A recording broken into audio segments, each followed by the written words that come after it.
Muy buenos días, amigas televidentas, amigos televidentos. De nuevo, con mucho gusto, estoy con ustedes para platicar este tipo de cosas de las que o me acuerdo o me he encontrado por ahí, ¿no? Los periódicos, en fin, todo eso. Miren, el centésimo cumpleaños de Echeverría, pues, ha traído muchas discusiones. Sigo insistiendo en que es un personaje con claroscuros. No es ni todo malo ni todo bueno. Eh, Fue excelente presidente y pésimo presidente, ¿verdad? En diferentes momentos y en diferentes cosas, ¿verdad? Eh, Hay cosas que no estaban a su alcance, pero otras sí estaban a su alcance. Y bueno, le faltó decisión. Y bueno, vamos a después a hablar de esto. Miren, se me dice que por qué no considero el jueves de Corpus como eh, eh, culpabilidad de él. Responsabilidad, sí, ocurrió en las calles de la Ciudad de México, del país que él gobernaba, en la ciudad, en la capital del país que él gobernó, y pues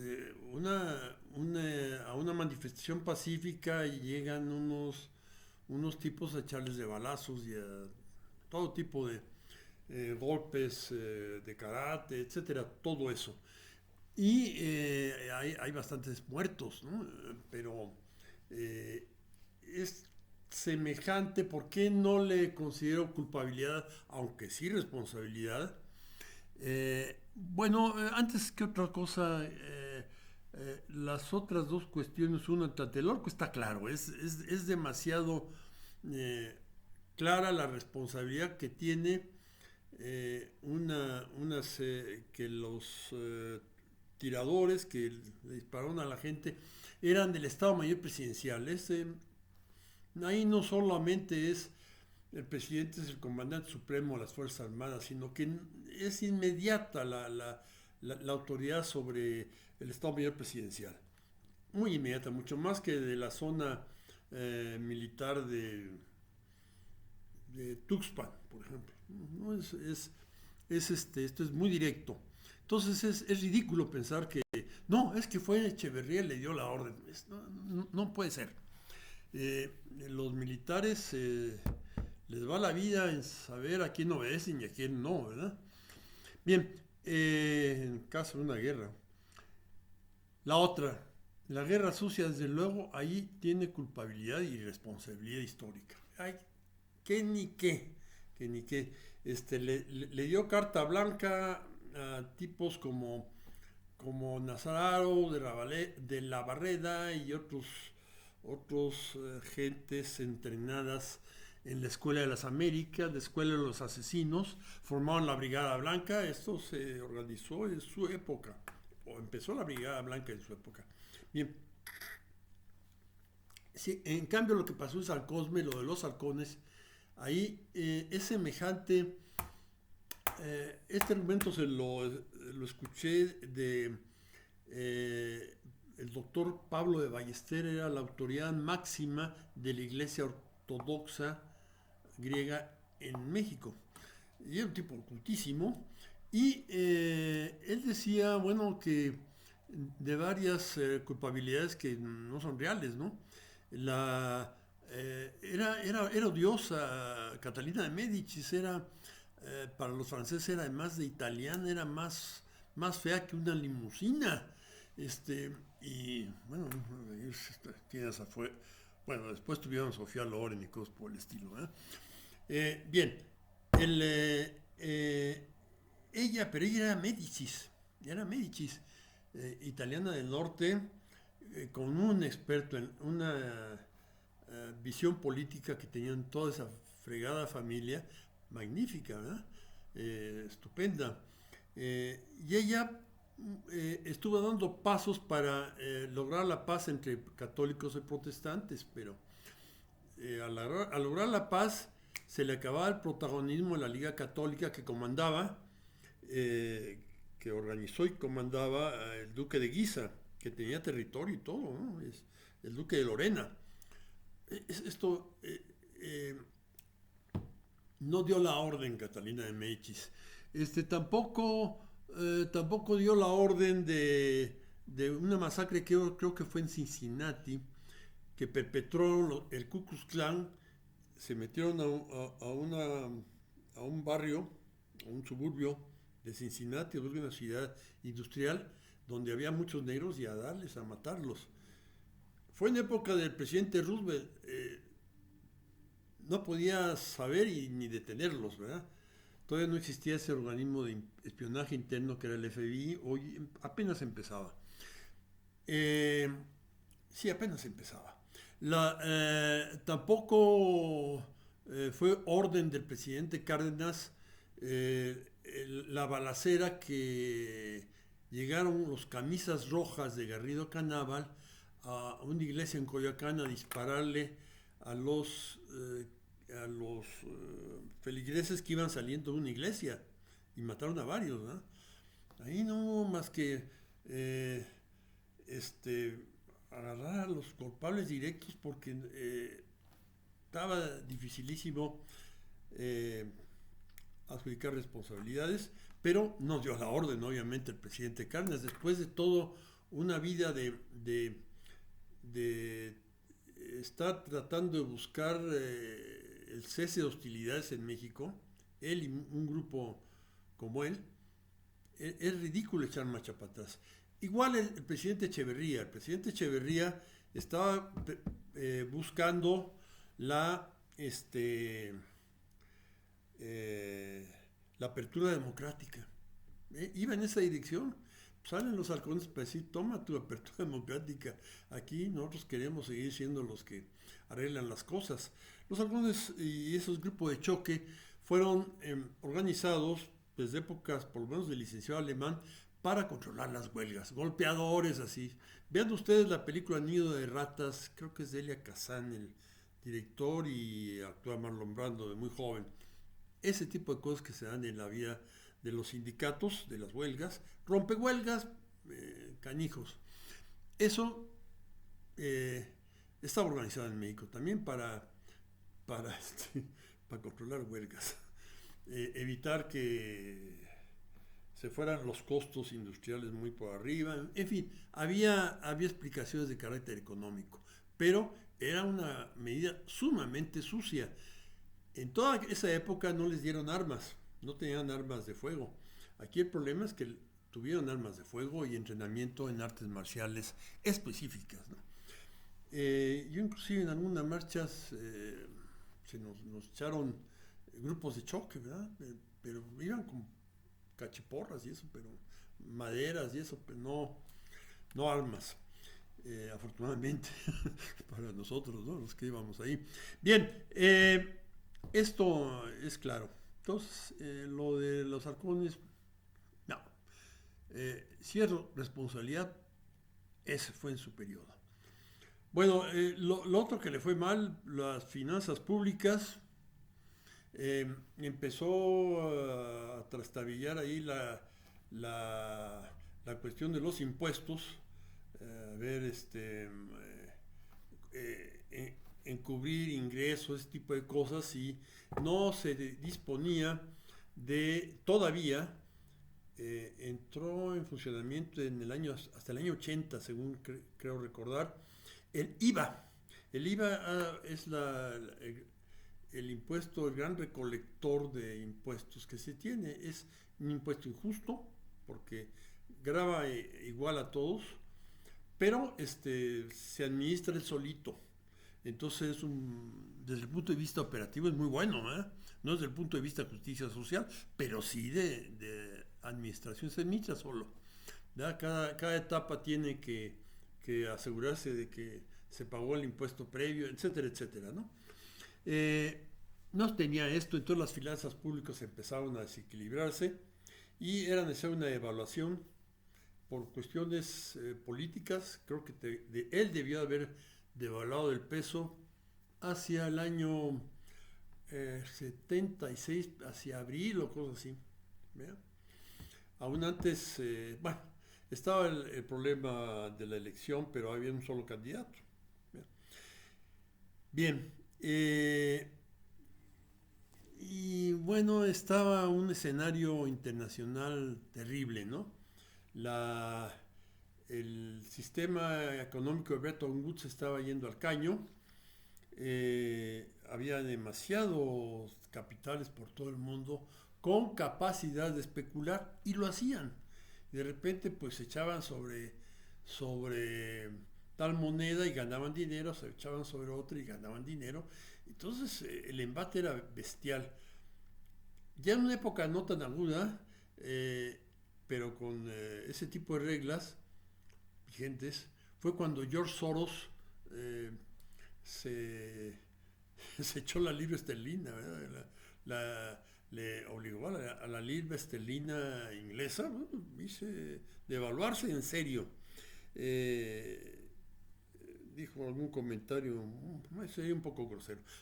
En fin, el hecho es que de aquella época en que las finanzas dependían de el desarrollo se hacía alrededor de la banca que tiene reglas y muchas cosas y se les da seguimiento al dinero y todo eso fácilmente, cambió a un mundo en donde las finanzas se centran en las bolsas de valores, donde hay toda una capacidad de inventar burbujas y ganar con eso, en fin, todo lo que sabemos, ¿no? Mucha más capacidad de especulación hay en un sistema basado en bolsas de valores. De alguna manera los europeos pudieron permanecer y eso les permitió progresar mucho, pudieron permanecer en un sistema basado en la banca y no en las bolsas.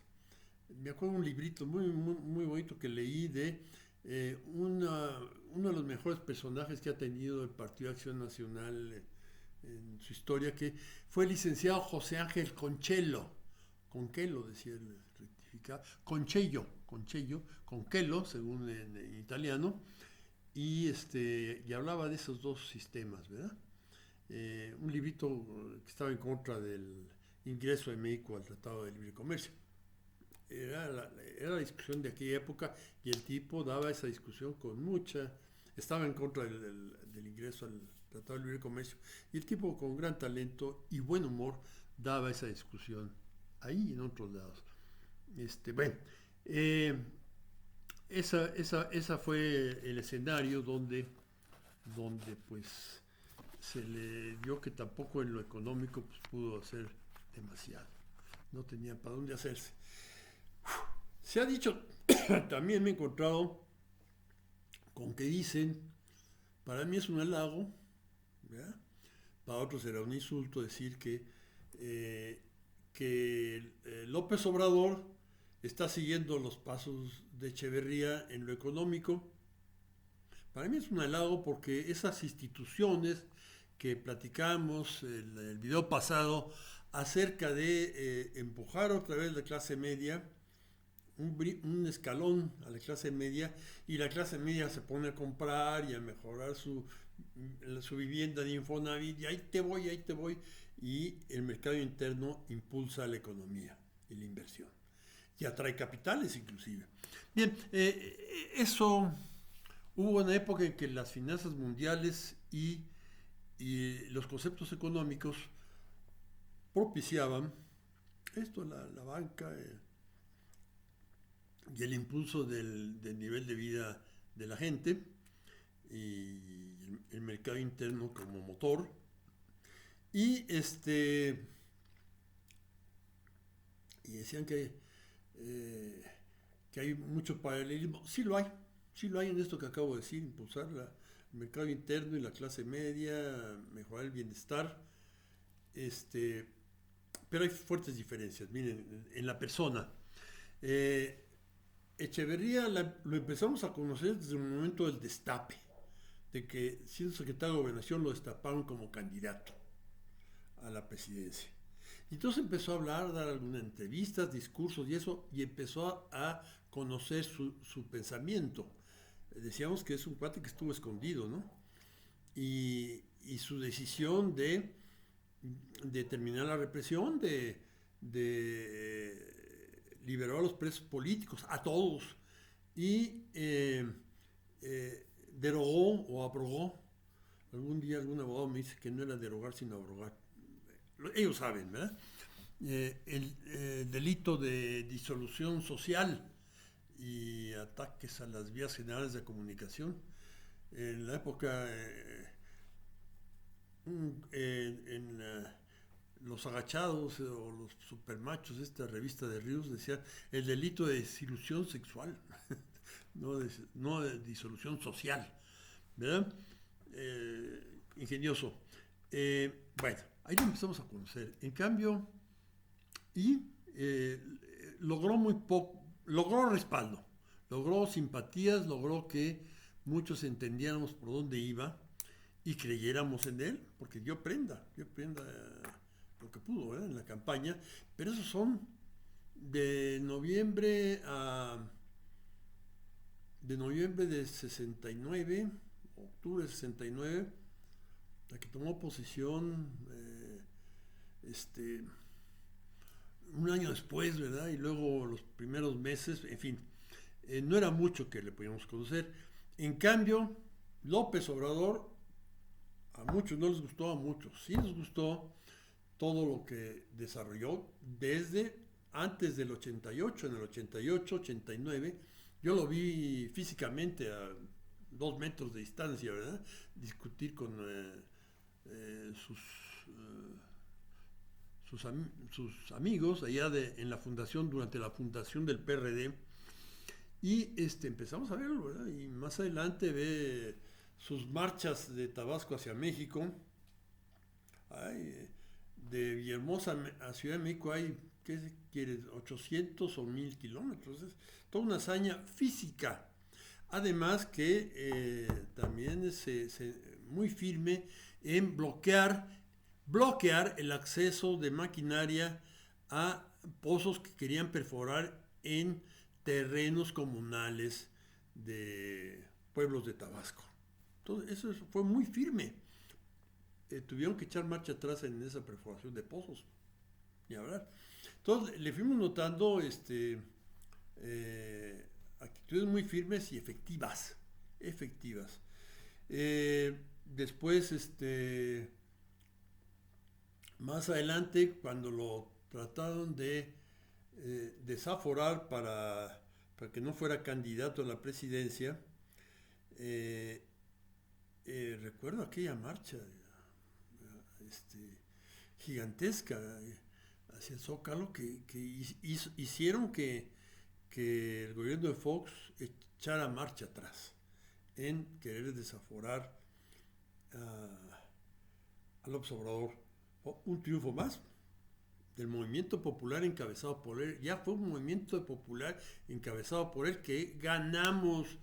Bueno, él no lo desaforaron, pero los que estuvieron haciendo volanteos y marchamos por aquí, por allá, no fue solo la marcha grande, sino otras marchitas, nos sentimos que habíamos ganado y que podíamos ir cambiando el país.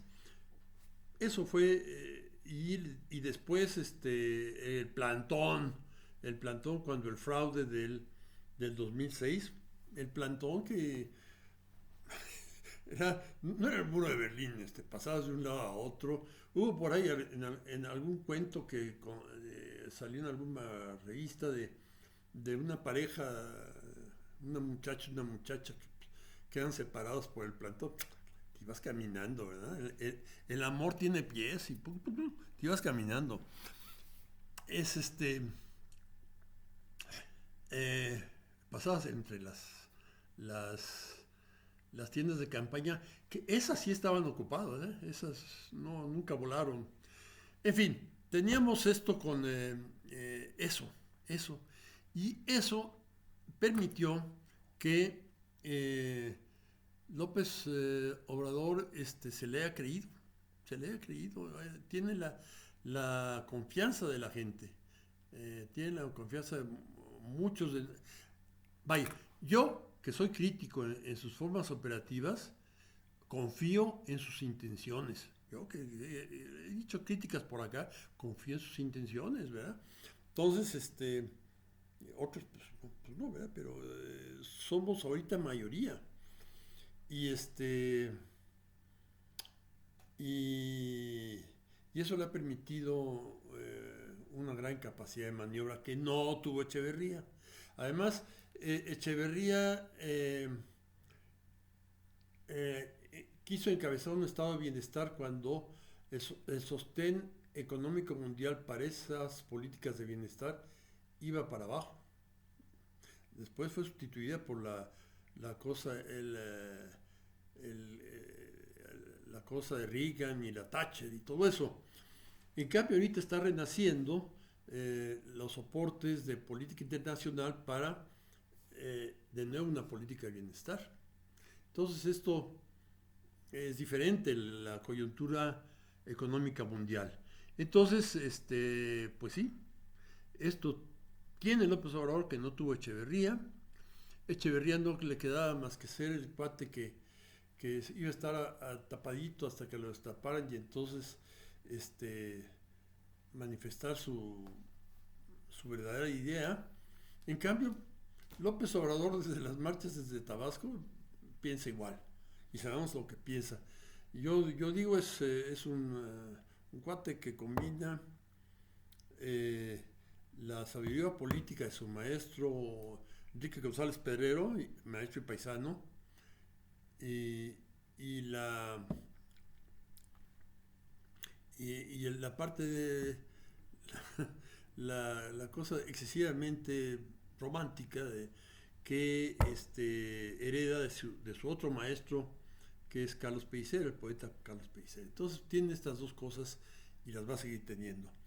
Entonces, esa confianza, me gustaría que ya hubiera dado por finalizada la bronca esta del avión presidencial, decir, bueno, vamos a hacerlo avión de hospital o lo vamos a reconfigurar para avión de carga o en fin, y decirle a la gente, oigan, yo les dije que lo iban a vender, pero no se pudo vender, ¿verdad?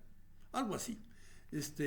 Tiene la capacidad porque la gente los que lo apoyamos, lo seguiremos apoyando después de que dé esas explicaciones y los que no, pues no, ¿verdad? El señor ¿cómo se llama el gritón? El Lozano o Ferriz, van a seguir igual, no van a cambiar, ¿verdad? En cambio, podría resolver un problema con eso, haciendo uso de la confianza que se le tiene.